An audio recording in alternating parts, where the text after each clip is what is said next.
Thank you for tuning in to the latest edition of the 12 Kyle podcast. Whether you're listening during your commute, while working out, or just relaxing at home, we appreciate you. Every download, every listen, and every subscription means a lot. Up next, the 12 Kyle podcast. When you need mealtime inspiration, it's worth shopping Kroger for thousands of appetizing ingredients that inspire countless mouthwatering meals. And no matter what tasty choice you make, you'll enjoy our everyday low prices. Plus, extra ways to save, like digital coupons worth over $600 each week and up to $1 off per gallon at the pump with points. So you can get big flavors and big savings. Kroger, fresh for everyone. Fuel restrictions apply. Ladies and gentlemen, thank you for listening. Thank you for downloading. And thank you for subscribing to the latest edition of the 12 Kyle podcast. I am your boy, 12 Kyle. Man, check this out. On this episode, what I want to talk about is two words that I really hated for an entire year. And the words, even when I hear them to this day, it evokes some type of emotion. The two words are, hey, puppy. That's right. Hey, puppy. Now, I know what you're thinking. Why would you be bothered by the two words, hey, puppy? I heard those two words way more than I ever want to ever hear again in my life. So let's go back. It's the fall of 1991, and I'm enrolled as a freshman at South Carolina State University. And on the campus where I was playing football as well, I was known as Hey Puppy. Well, that wasn't my name, but you follow what I'm saying here. If you did not know, our school mascot is the Bulldog. And what happens to Bulldogs before you can, quote unquote, officially become a Bulldog, you have to go through a process, if you will. And the process involves probably what we would call now as hazing. But before you could become a Bulldog, you were a puppy. And subsequently, we were on this thing called puppy line. That's right.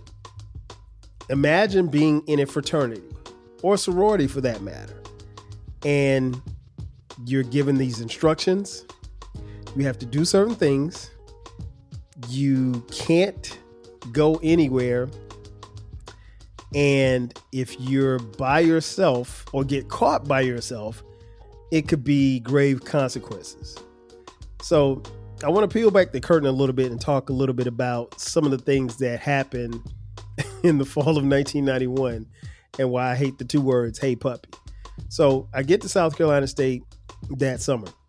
We have summer camp, and the first day of camp, they tell us, like, they say, hey, all of the freshmen, this was after practice, we're in this dorm. They said, hey, all the freshmen come to the auditorium of the to the main lobby on the third floor of Mitchell Hall. And so we're like, all right, cool. So all of the freshmen, and we're probably about 40 deep, and they have us in this room. And they said, all right, everybody line up from shortest to tallest. And now keep in mind, we don't know anything that's going on.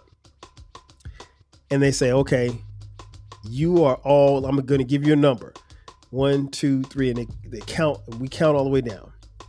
And I was number 1 because I was the shortest one. Actually, I don't think I was the short. I think B Love was probably shorter than me, but shout out to B Love. I hope B Love's not in jail. But that's another story for another day. Shout out to B Love. Nonetheless, so they tell us that night, after our parents have long gone and dropped us off, that we are now on puppy line. We are now being subjected to the process of you have to prove yourself before you can become an official Bulldog. And so they laid out a bunch of ground rules. The rules were you had to wear a white t-shirt and jeans. Now, keep in mind, folks, this is Orangeburg, South Carolina in the summer. So it is literally probably about 100 degrees every day.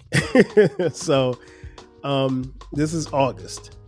So it's 100 degrees every day. So we got to wear a white t-shirt and jeans and a tie. And the white t-shirt can't have any writing on it. And the tie has to be tied around your neck.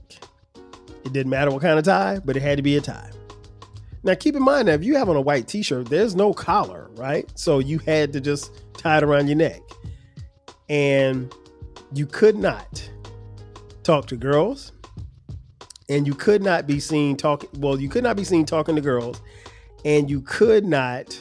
Well, let me back up. You could talk to girls only if one of the upperclassmen gave you permission to talk to a girl. You could not walk on the sidewalk. Anywhere you walked, you had to walk on the street, and you could not walk on the grass either.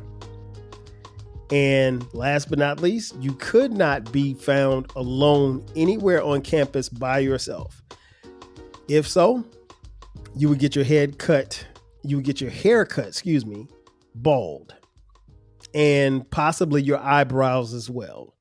And now, that may not sound like a lot for you guys right now, but in 1991, nobody had a bald head but Michael Jordan. And he might have been one of the 7 people in the world that had a bald head. So having a bald head in 1991 was not the thing to do. So they tell us that we're on puppy line. And so now we have to dress, which is clearly hazing at this point. We have to dress in white t-shirts, and the t-shirts can't have any writing on it, and jeans in the summertime. Keep in mind, we have to do this until the first game of the season. The first game of the season is damn near 2 months away. And the first 3 weeks that we spent on campus, there were no other students on campus. There were no girls on campus. So we were there before everybody else because this was camp. And so anytime, and the last rule was anytime a upperclassman told you to do something, you had to do it. So that means if your upperclassman told you to dig up your nose and stick it in your ear, you had to dig up your nose and stick it in your ear just to appease them. If they told you to dance and twerk like a Luke dancer, you had to do it. Fortunately, we didn't have to. If they asked you to sing and serenade a young lady, you had to do that as well.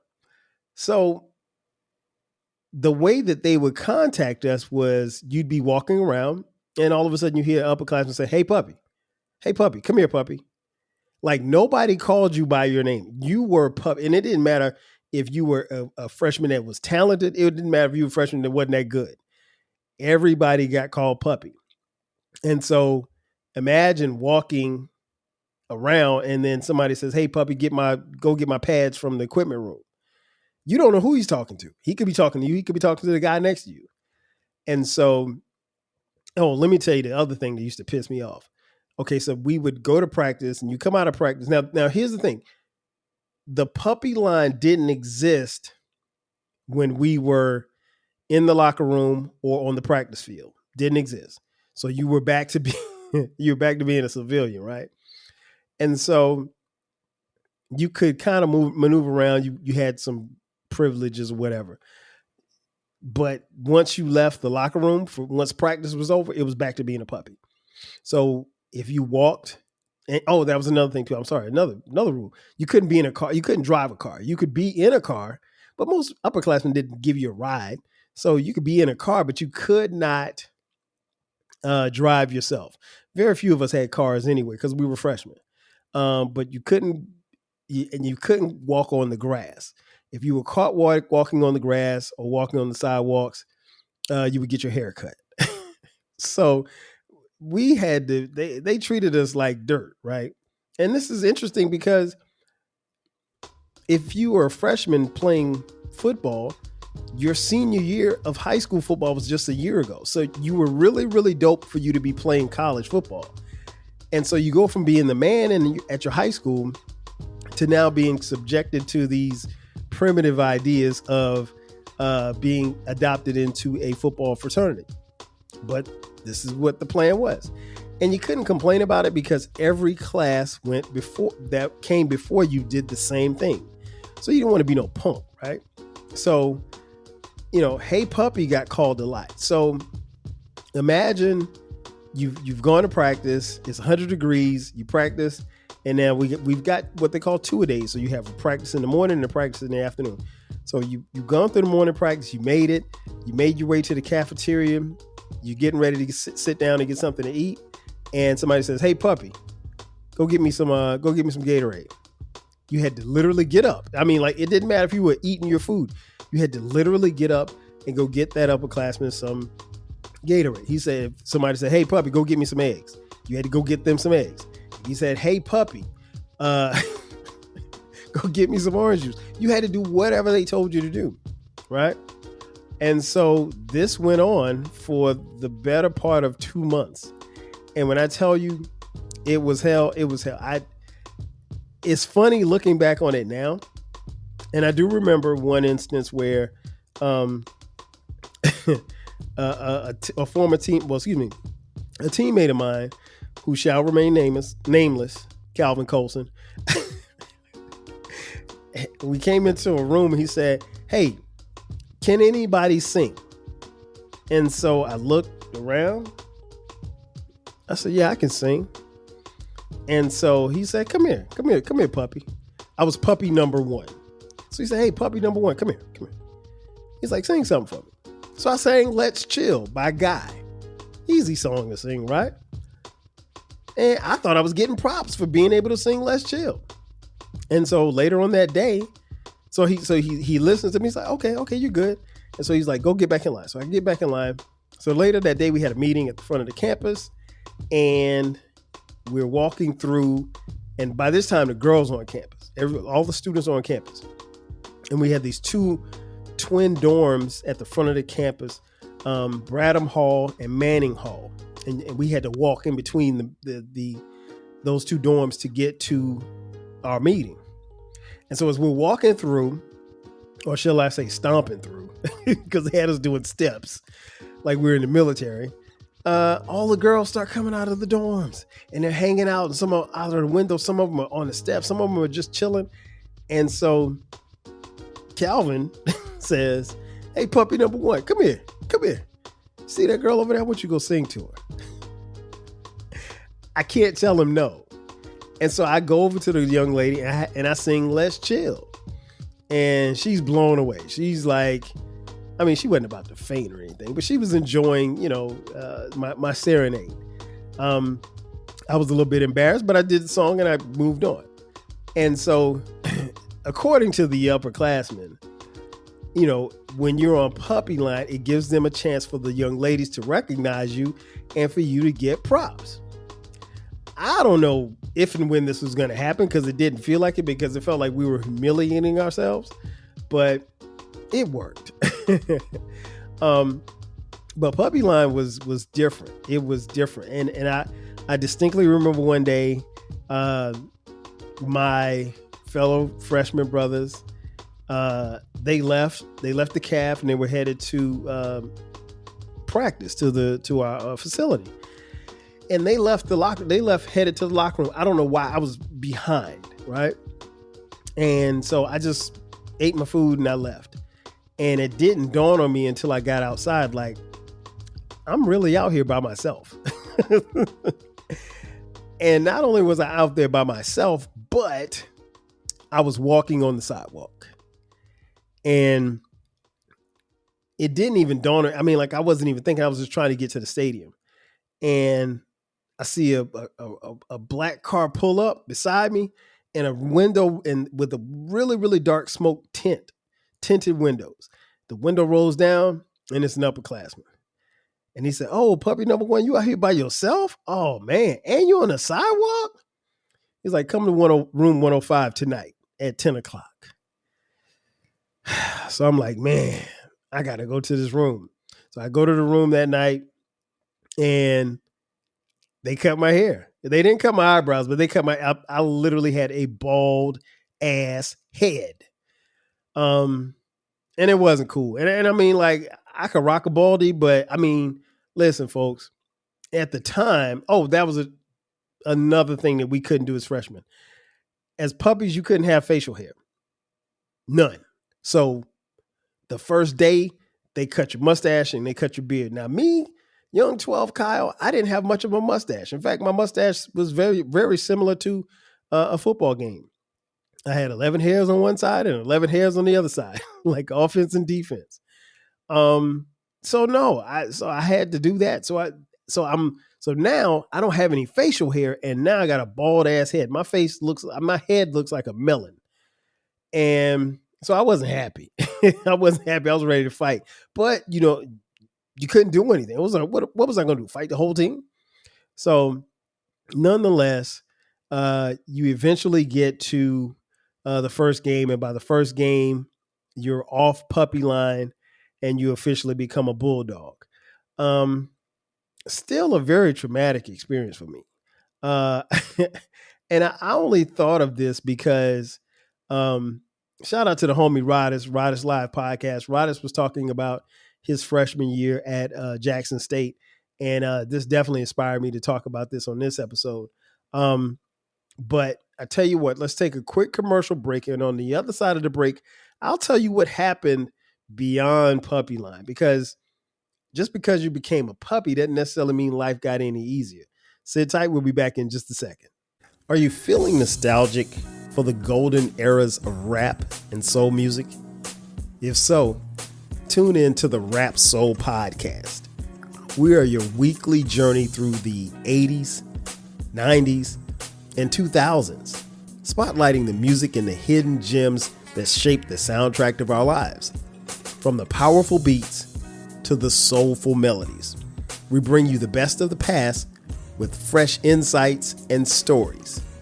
Rediscover the music that defined a generation. Subscribe to the Rap Soul Podcast and enjoy the vibes. And just like that, we are back. Once again, it's your boy 12 Kyle. This is the 12 Kyle Podcast. And we're talking about Hey Puppy. My life and time as a freshman at South Carolina State University. I gave you the football side, but let me give you the real side of college, particularly for a freshman. One thing that you had to do was you had to adjust to being on campus. No longer were you at home with mom and dad or grandma and grandpa or whomever, your brothers and your sisters. Now it's just you. Anything that you need, you have to get. Anything that you want, you have to get. And I think like one of the biggest things that I learned was everything has balance. You have to have balance in no matter what you do. And you can't have more of one thing than you do the other thing. And for us, and me in particular, it was about balancing the 3 B's: books, ball, and babes. And they were never in that order. Sometimes the babes came first. Sometimes the ball came first. I don't really know. Well, books probably came first, probably right before I graduated. But yeah, 3 B's. And, it wasn't, I can't really say it was that much harder than any other thing, but it was just having the focus because each required a certain amount of attention. Ball was the thing that got you there, at least for the most part. Now, ball was the thing that I wanted to do. And I didn't have any aspirations to play in the NFL or anything like that, but I enjoy playing football and I enjoy competing at the highest level. The books were definitely an adjustment. And the reason why I say that is because, like, particularly your freshman year, I spent my freshman year taking a lot of classes in subjects that I didn't particularly care for. You had to take your general studies classes that are, part of the curriculum for the school. And I didn't like those classes at all. I mean, like, my major was marketing. Shout out to Belcher Hall School of Business. But that was my major. My major was marketing. So why did I have to take a biology class? Biology sucks. Why do I need to know about protons and neutrons if I'm going to be a marketing guru? I don't need to know that crap. So, but that was like one of the classes that I had to take as far as like your general studies that helps you progress towards your degree. So books was always interesting. I tell people all the time, like, I don't sugarcoat things. I did very well in the classes in the School of Business that I liked. I did very well in my marketing classes. Everything else, it was really hit or miss. I'll give you an example. Like one semester, I got, it wasn't my freshman year. It was like maybe like my sophomore, junior year. I got an F in psychology. And listen, before you start laughing, like, how did you get an F? I didn't go to class. Like, I didn't go to class. I hated the class. And it's not like psychology is a hard subject. No disrespect, but it's not a hard subject, right? But I didn't go to class. So I ended up getting an F, right? And so I took the class over and got an A. So the A replaced the F, but it's a waste of, I wasted time. So if I had to do it all over again, particularly the puppy year, if you will, I would definitely would have attacked the books a little bit harder. Not saying that I didn't work, but I didn't work particularly. I know for a fact I didn't work as hard as I probably could have. Then the third B, the babes. Girls. Where do I start? I guess really you could probably divide the girls up into sections. There's the girls that you liked. There's the girls that liked you. And then there's the ones that you're just friends with. I'll start with the latter. The girls that I was just friends with, they were some of the coolest ever. I say this all the time, and I really and truly mean it. And I can't speak for other HBCUs, particularly in the 90s. But I will say this. At South Carolina State University, I became friends with some of the coolest girls on the planet. And I didn't want nothing from them, and they didn't want nothing from me. It was probably the last era of having a down ass plutonic friend that you weren't the least bit interested in, and they weren't the least bit interested in you. And it was cool. It was love. And then there were the ones that you liked. What can I say about the girls that I liked? I'll give you this story, right? And I'll withhold names, or I'll give you a fake name because, well, I'm sure she'll never hear this. If she does, the hell with her. I remember my puppy year, my freshman year. Here's the thing: they used to call us crabs too. Like, but I don't like saying crabs. But because as freshmen, you'd be called crab until you got some hours. I don't know where crab came from, but Rodis talked about that. I think that was the name of Rodis's episode, his crab life. But I'm going to call it puppy. So my puppy year, I distinctly remember the first semester, there was a girl in my English class, Dr. Robinson's English class. Shout out to Dr. Robinson, who could not pronounce my name for whatever reason. My last name is Dowling. He would call me Dooling every day. And I just got tired of correcting him.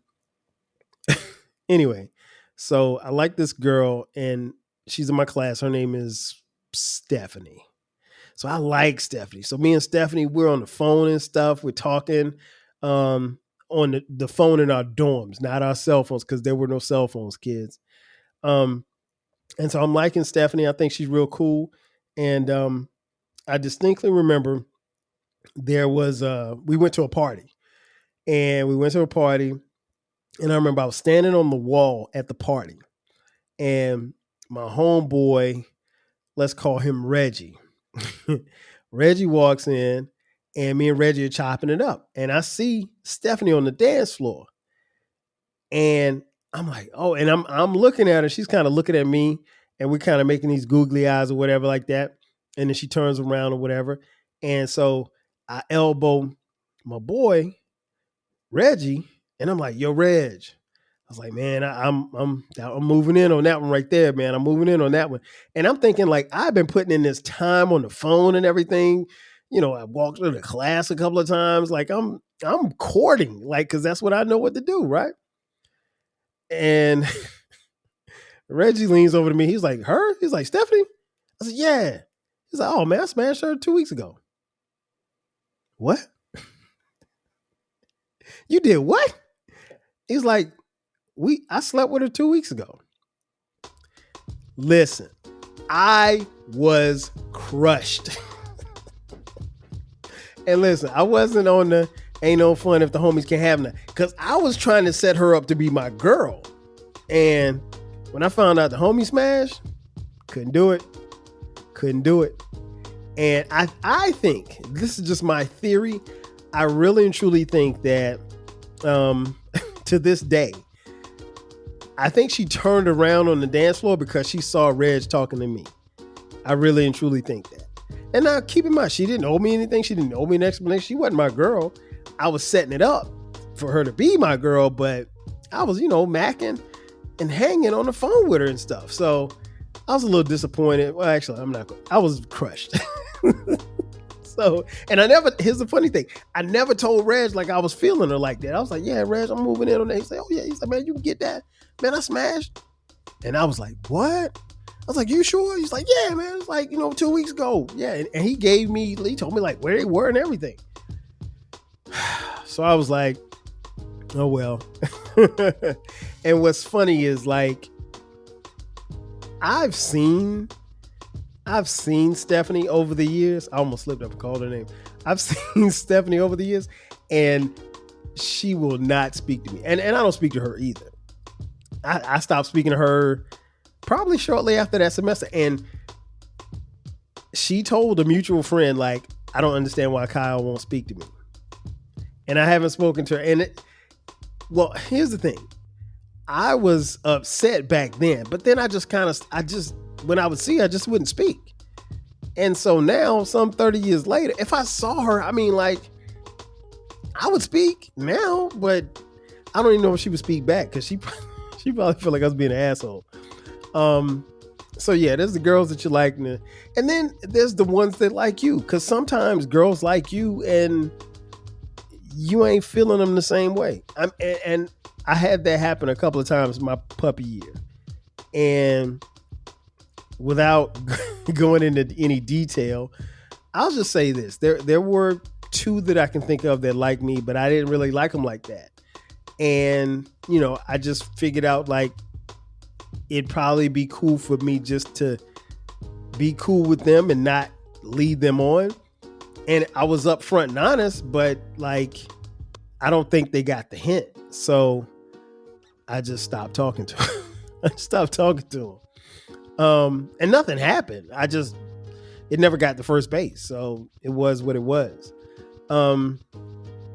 Another thing that you have to do, and thing that I struggle with, and I'll be honest with you guys, I struggle with from time to time, was just doing everything and going everywhere. You can't do everything and go everywhere in your freshman year. You just can't. But I tried, and I damn near succeeded. Because like every party, we were there. Like, and here's the thing, like I had friends, homies, cats that I played ball with who were like party animals. So anytime you said party, they were there. They were like, all right, it's up, let's go. And so we didn't turn down many parties. We didn't say no to a lot of stuff. I didn't drink or smoke at the time. Well, I still don't smoke, but I didn't drink in college. So it was easy for me to say, let's party and just have a good time, because I always had a good time. And I didn't need alcohol to have a good time. Now, all of my teammates smoked and drank, but, that was cool with me. I didn't care. But I did a lot. I partied a lot, and I enjoyed every minute of it. In closing, I think the obvious thing that I didn't talk about that I want to leave you guys with was how you handle things back home. Because here's the thing, kids, there was no internet. So when you left for college, you left a lot of things back home. You left mom and dad at home. You left, at least for me, I left mom and dad. My parents were divorced by then. My brother was back at home, my little brother, younger brother, he's 3 years younger than me, my sister, and my friends. All of my friends, we all went to different colleges. So, and South Carolina State is 90 minutes. So it's an hour and a half from where I grew up in Florence, South Carolina. So Orangeburg and Florence aren't close, but they aren't far away either. So I could easily get home if I needed to get home, and they could come and get me if they needed to come and get me, but they also weren't going to just pop up on me either. So, so how you handle things back home. So even something as simple as checking in with my mom, I would call collect. Shout out to the collect phone calls.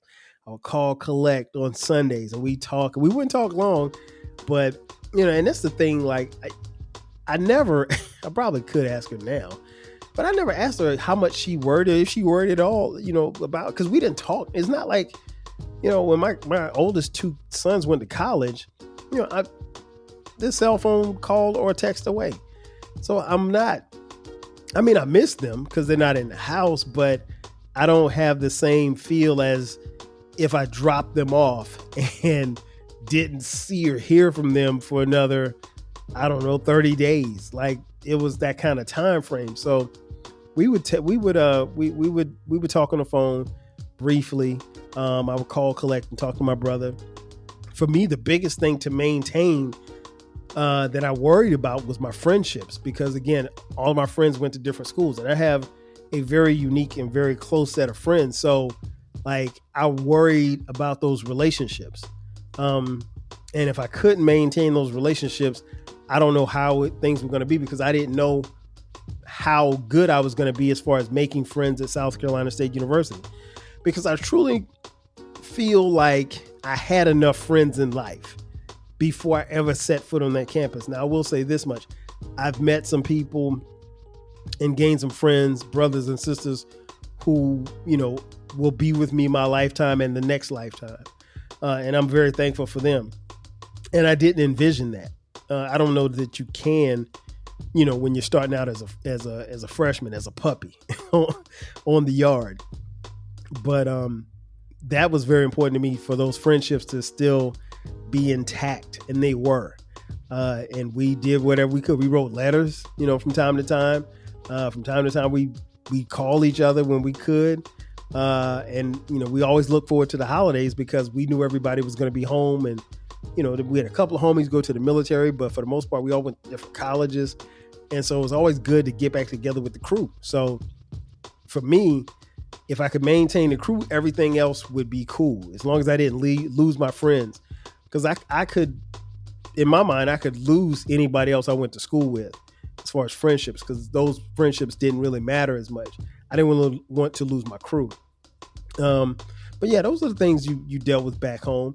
And, ultimately, I eventually, by the end of that time frame, found somebody to start dating, and it started a relationship. And I'll tell you guys about it on another podcast. Ladies and gentlemen, that's going to do it for me. Thank you for checking out this edition of the 12 Kyle podcast. Be sure to subscribe to the podcast. The podcast drops every week, every Thursday, every Sunday at midnight. We also have a new venture, a new baby. It's called the Rap Soul Podcast. Wherever you're listening to this podcast is the same place where you can find the Rap Soul Podcast. The Rap Soul Podcast is the intersection of rap and soul music from the 80s, 90s, and 2000s. Be sure to tap in for that. If you love music like I do, tap in. You will hear great music conversations over there. We're on YouTube here and there. Make sure that you check out and subscribe to the YouTube channel. The great thing about the YouTube channel is that we have both audio and video for those who want to see that. Hit us up on social media at 12Kyle, at 12Kyle Podcast, across the board, Twitter X, Facebook, Instagram, Threads, and the TikTok. If you want to contribute to the show financially, hit us up, Cash App, $TWELVEKYE